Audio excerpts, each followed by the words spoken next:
Bonjour à tous. À la fin des années 70, la Suisse horlogère était en crise à cause de la révolution japonaise qu'était la montre à quartz.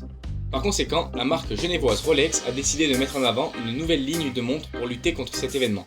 C'est ainsi que la gamme Oyster Quartz est née. Cette production comptait une dizaine de références composées de deux modèles déjà existants et modifiés pour l'occasion. La Datejust proposée avec un boîtier en acier et la Day-Date proposée en or jaune ou blanc.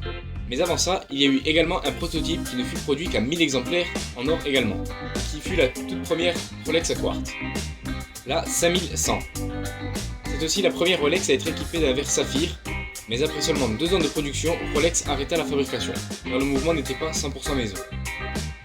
C'est en 1977 que Rolex reprend la production d'Oyster Quartz avec deux références de Datejust, la 17000 et la 17013, et deux autres de Day-Date, la 19018 et 19019.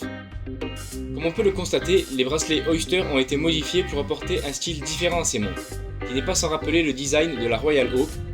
Certaines personnes prétendent que ce serait la même personne, Gerald Renta, qui aurait conçu ces deux montres, mais aucun document ne l'affirme. Toutes ces Rolex seront produites jusqu'en 2003.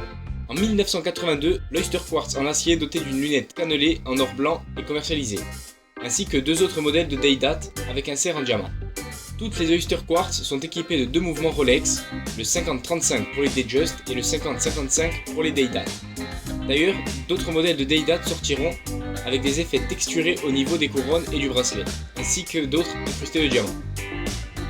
Au début des années 2000, Rolex avait élaboré deux autres mouvements d'Oyster Quartz, le 53-35 et le 53-55, mais ne s'en est jamais servi à cause de l'arrêt de cette gamme de montres.